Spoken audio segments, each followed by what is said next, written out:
All right, everybody, huddle up. Everybody, hey, put down what you're doing.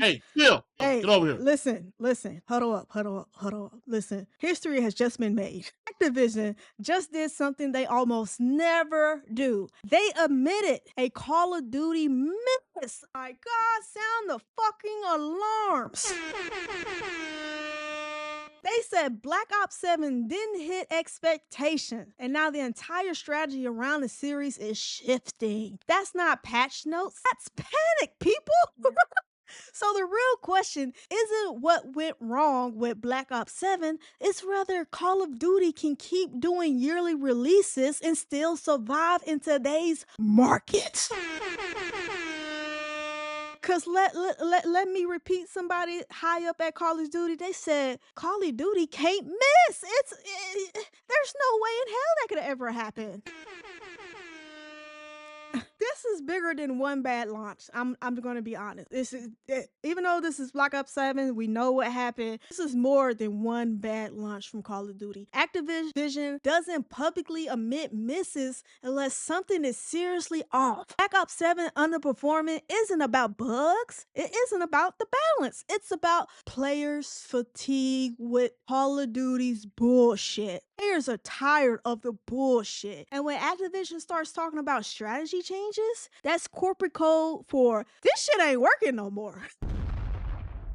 Yeah, so Activision acknowledges Black Ops 7 failed to meet expectations. Lower than expected player numbers, unperformed sales relative to projections marks a rare public admission that the annualized COD model is cracking. I'm sorry, why did Black Ops 7 miss, you say, Infamous? Well, sit down, I'll tell you. Key factors cited and implied: franchise fatigue, oversaturation of releases, you ain't lying, confusion between Modern Warfare, Black Ops, what? And Warzone. Players feeling burnt out, diminishing innovation, same game, new rapper. Ain't lying. End of back-to-back series entries. Activision confirms no more consecutive releases within the same sub-series. Example, Modern Warfare to Modern Warfare, Black Ops to Black Ops. I don't know why they did that in the first place, but Yeah. it's another topic, no story. Future CODs will rotate sub-franchises, allow longer development cycles, avoid immediate sequel fatigue. Yeah, okay. This is a major strategic reversal. Annualized Call of Duty is no longer guaranteed to dominate. Live service support alone cannot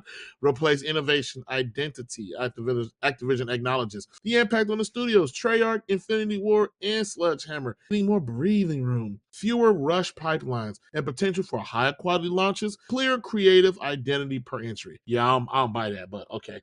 Business implications: short-term revenue risk, fewer guaranteed yearly spikes, long-term upside, restored brand prestige, player trust recovery. Warzone expected to carry engagement between mainline releases. I can believe that. The community reaction is mixed, but largely positive. Relief over slower cadence, skepticism about real change, trust will depend on next release quality. The monetization is restrained, but the bottom line, Activision admission isn't just about one game failing. It's about the model finally breaking.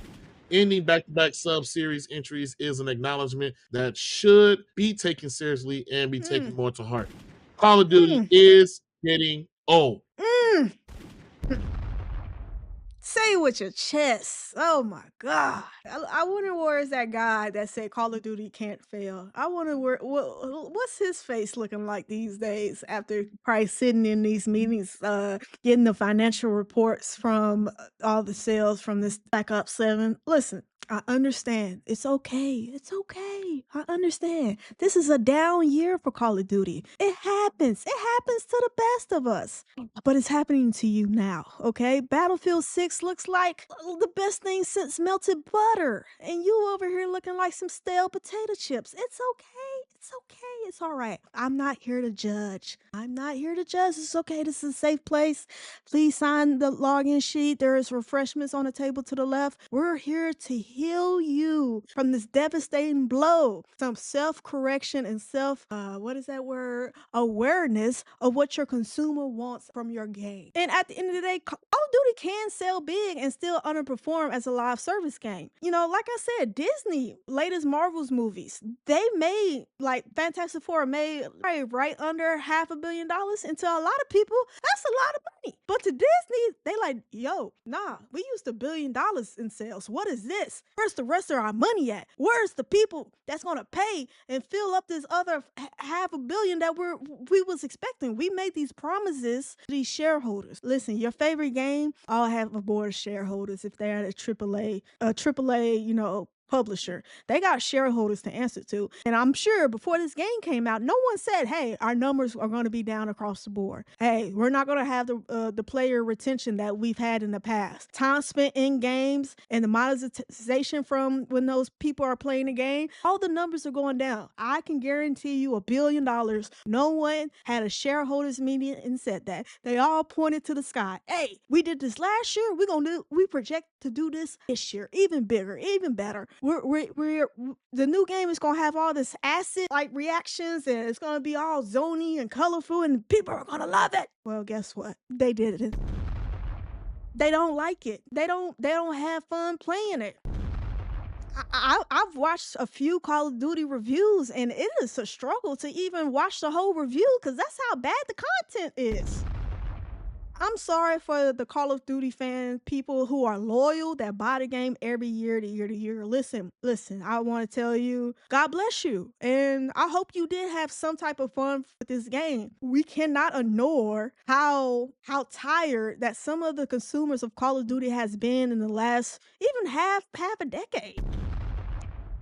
Players are fatigued. And listen, I guess when you have a well-known franchise, there are gonna be people fatigued. That's just inevitable. It's gonna happen when especially you coming out year after year after year. Some people fall off the bandwagon, and rightfully so. This year in particular, that fatigue is measurable. Now they see, hey, that's a real number. That whole drop in predictions and numbers that they told their shareholders can now look at that decrease in funds and say, that's player fatigue. You fucked up. Why did you put this product out? Hey, I don't know at the end of the day who greenlit a lot of this stuff. Apparently, they went back to back to the studio that makes Black Ops. I don't know why or what the reason it was. I guess the other ones weren't up to par, and I can only imagine if those would have released. I think at the end of the day, Call of Duty deserve a developer work on it more than. And I'm not saying they only get 12 months to normally to produce a Call of Duty. I know they rotate between different people that produces it. Asking this studio to go back to back all of Black Ops that was just reckless and not smart. And this is what you get. I mean, maybe there was something a little different, but that's kind of how I felt from all the reviews or what they were saying. And listen, live service pivot isn't paying off like planned. A lot of people, and we've reported not Call of Duty, but PlayStation, they canceled multiple live service games where they invested millions of dollars. We talked about the whole Concord situation. Listen, a lot of people are moving away from that live service game, and we've talked about how that's ruined this generation's console because so much shit was wasted and it wasn't a lot of content when you look back at PS4 over its first 5 years. That's all well documented. But listen, Call of Duty has a reputation of a yearly premium release, a live service ecosystem, a battle pass first experience. That hybrid model creates tension. Too expensive for casual, too shallow for long-term grinders. People feel like they're paying more for less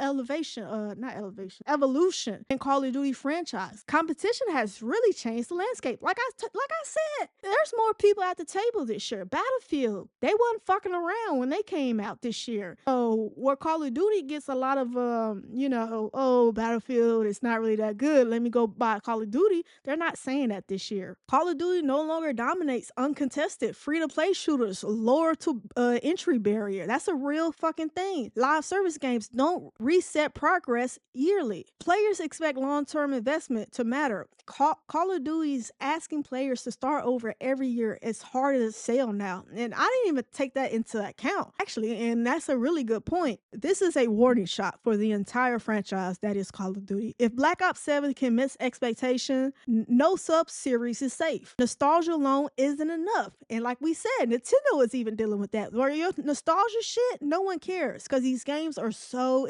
brand power doesn't guarantee engagement. Activision is realizing scale doesn't replace innovation. Get the fuck out of here. Listen, like I said, to all you Call of Duty supporters, I hope you had fun with this game. I hope you got something good out of this game. And I hope you didn't get monetized too much. And listen, I hope you can play this all the way to next year till the next Call of Duty game comes out. But we gotta look at the scoreboard. More people are complaining about this year Call of Duty than they had in a long time.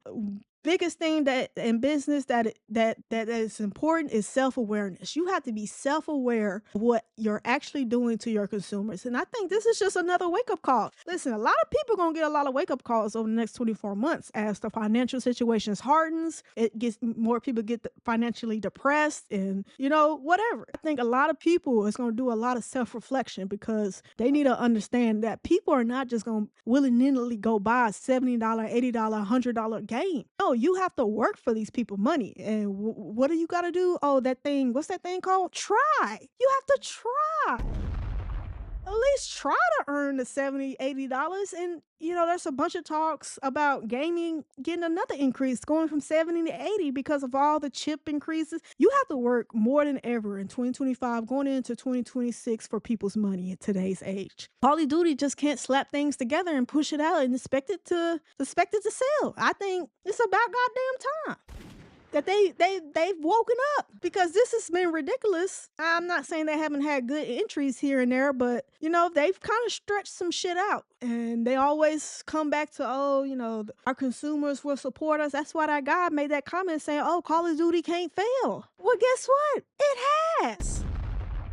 And what you gonna do now? So I'll be very interested how Activision handles Call of Duty going forward, especially now that they saying they won't do back-to-back series like back-to-back Black Ops and Modern Warfare. So we'll see. Listen, I think when you get faced with adversity, are you gonna crawl up in the little ball, or are you gonna stay 10 toes down and make your product the best it can be for your fucking consumers? Because that's who really, at the end of the day, Activision needs an answer to. So the supporters of Call of Duty that has been around since at least since Xbox 360 days. Like, come on now. Like, to me, sometimes I play a Call of Duty some years, sometimes I don't. So they really ain't got an answer to me. It's them loyal motherfuckers that will get in our comments probably on this video and say, there's nothing wrong with the Call of Duty game. That's who they need an answer to, because at the end of the day, us casual players, me and my cousin, we're not the long-term income for them. It's the loyal motherfuckers who's gonna pay for that monetization and all that and battle passes. Me and my cousin are not. I'm just gonna be honest. So they ain't got an answer to us. They need an answer to those people that has invested over the years, year after year after year. And I'll be very interested in seeing how they respond, because it's getting hard. It's getting hard out here. So you got to fight for these people $70, $80, $100 per game. And when you looked over at the Game of the Year award for 2025, Expedition 33, they made that game for $10 million and it sold. Listen, a lot of these AAA people need a wake-up call. In this year's in indie games, the amount of money they made off the amount of money they spent is just undeniable. And so that's a testament that even today during hard times, people are still spending money on video games. It's not like they stopped, but they're being more selective, and rightfully so. Listen, I'll end my point with this. And it's a question for the viewers and everybody that's going to comment. Has Call of Duty been coasting on its name for too long? Would you rather wait longer for a better Call of Duty, or are you okay with getting this type of level Call of Duty every year? I really want to ask that to the people that's been playing and buying Call of Duty year after year. Would you be okay with a longer stint between releases? Could you go 2 years without a new Call of Duty? I don't think Activision will allow that because it's just a money printing machine. But listen, some got to shake, and they got 11 months until the next one release. So they better get to work, man. Listen, and I wonder if that guy that said Call of Duty can't fail is still employed. Yeah, let us know how you feel about this in the comments below. Has Call of Duty finally reached, does it really need to do some self-improvement, a good hard look in the mirror? And of course, I look forward to the people who are going to comment, tell us we're wrong. It's the best it's been and all this. Well, you're probably part of the problem. I'm not. Or too young to remember what Call of Duty used to be. They used to shut down streets for Call of Duty midnight releases. I mean, yeah, we don't have those anymore, but just Yeah. believe. Yeah, Call of Duty used to be a moment, a real big moment. And that's it for this video of Are You Not Entertained podcast. Thanks for hanging out with us. Don't forget to like, comment, subscribe, and hit that bell so you'll never miss our next hot take. Until next time, Are You Not Entertained?